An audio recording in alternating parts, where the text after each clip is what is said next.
Stoicism doesn't mean becoming emotionally numb. It means becoming emotionally sovereign. You're aware of your emotions, but not ruled by them. You don't try to force clarity in the fog. You wait for the winds to shift. You observe, you adapt, but you don't abandon your center. And the truth is, when you respond with that kind of strength, many women feel safer. They start to realize, this man doesn't need me to regulate his emotions. He's solid with or without me. That kind of energy is rare and magnetic. So next time she pulls back, don't rush in. Just lean back, breathe, and let your stillness do the talking. Now, I want you to take a moment and reflect. How do you usually respond when she pulls away? Are you able to stay grounded, or do you feel the urge to chase and over-explain? Your reaction speaks volumes, not just to her, but to yourself. Leave a comment sharing your thoughts, your experiences, or the lessons you've learned along the way. And if you're feeling this message, just drop this phrase in the comments. Stillness is my strength. I'd love to see how many of you are embracing that calm, composed energy. Number 5. The mirror effect. Your emotional discipline might highlight her own chaos. Your calm could mirror her confusion. And for some women, that's uncomfortable. Not because you've done anything wrong, but because your stillness exposes the noise they haven't dealt with. Your grounded energy becomes a mirror. While you're composed, focused, and emotionally steady, she might be wrestling with doubts, fears, or unresolved wounds. And in that contrast, she can start to feel unsettled. That's when the tests come. The distance, the mood shifts, the passive withdrawal. It's not always personal, it's emotional. But here's the key. You don't get pulled into her tide. You become the anchor. You don't match energy. You set the tone. That's the mark of a man who understands his value. He doesn't raise his voice to be heard. He doesn't get reactive just because someone else is. He leads with presence, not pressure. The Stoics taught this in everything they did. Strength wasn't about domination. It was about mastery. Epictetus didn't tell us to suppress our emotions. He told us to rule over them, to not let the external shake the internal. So when her chaos shows up, and your calm seems to make her more distant, don't question your discipline. Embrace it.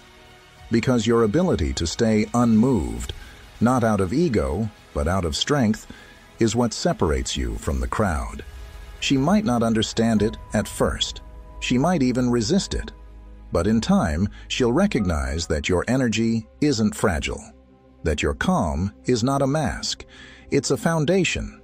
And if she's ready for a man who doesn't flinch at emotional waves, she'll draw closer. If not, you'll still walk away with your peace intact. Because a man with emotional discipline doesn't need to force connection. He attracts it by being exactly who he is, regardless of how others feel. Number 6. Too much, too soon. When things escalate quickly, emotionally or physically, some women pull back to breathe. It's not rejection, it's regulation. She may need space to process what just happened. The connection might feel intense, the emotions too fast, the closeness unfamiliar. And in that moment, even if everything was good, she might suddenly pull away, not to punish you, but to catch her breath. You see, not everyone is wired to move fast through intimacy. Some carry past wounds. Others are still figuring out how to feel safe when things get real. And when it does get real, when vulnerability enters the room, it can stir up fears they didn't even know were there. Stoicism teaches patience. It teaches presence. You don't rush to fix. You don't demand answers. You don't spiral into insecurity just because she needs a pause. Instead, you hold steady. You let the space breathe.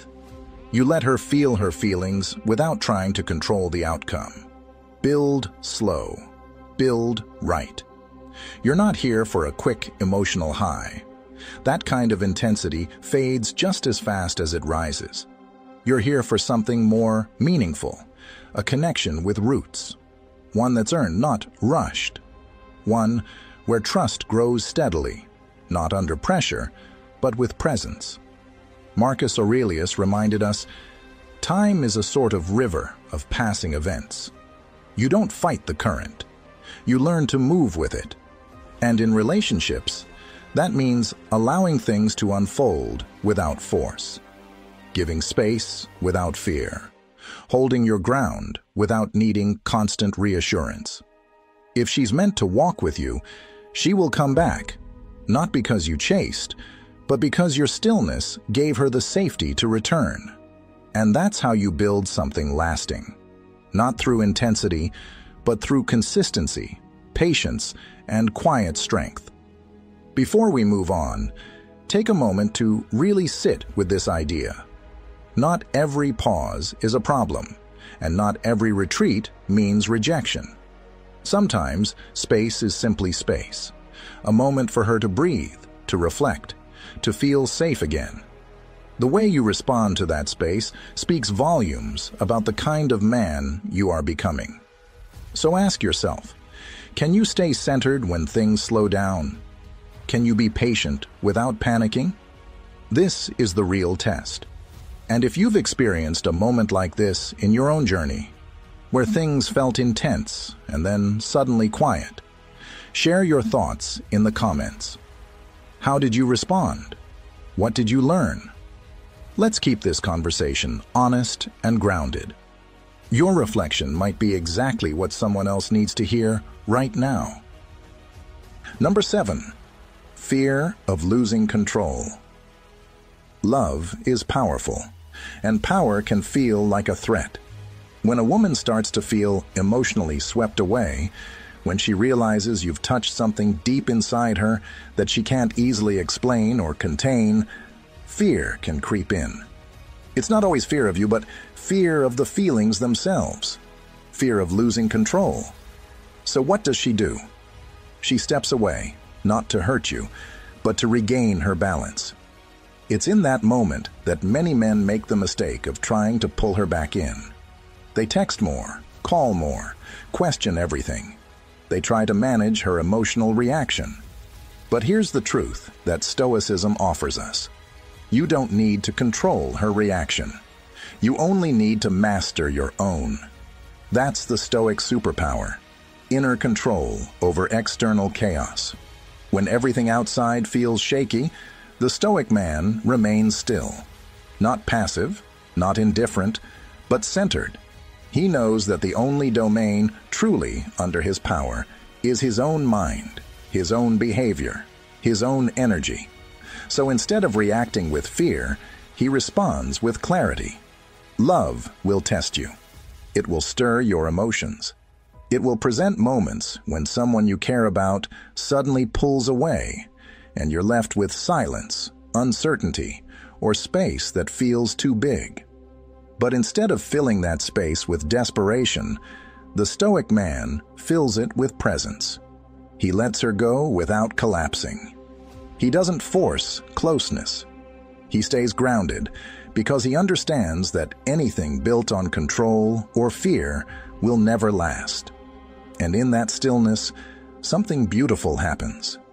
She sees that your love isn't possessive, that your presence isn't dependent, that you can care deeply without needing to cling. That kind of energy is rare. That kind of man is rare. So when love starts to feel like a threat to her and she pulls back, don't see it as the end. See it as a mirror. And in that mirror, reflect strength. Not by chasing, but by mastering yourself. That's where real attraction lives. That's where trust is built. And that's where you become not just someone she desires, but someone she can respect. Number 8. Lack of mystery. If she feels like she already knows everything about you, there's no spark left to chase. That's the reality a lot of men overlook. In the early stages, there's excitement in the unknown. Curiosity builds attraction. It's the thrill of discovery, of gradually uncovering who you are, piece by piece. When she senses there's more to you than what's immediately visible, her interest sharpens, her fascination deepens. She wonders about your thoughts, your ambitions, your struggles. She imagines the layers still left to explore, and that mystery is what keeps her drawn to you. But when you lay everything out too soon, your feelings, your thoughts, your plans, your wounds, you might think you're being emotionally available, maybe even noble. Yet to her, it can feel like there's nothing left to discover. It's like reading a book where the ending is spoiled before the journey even begins.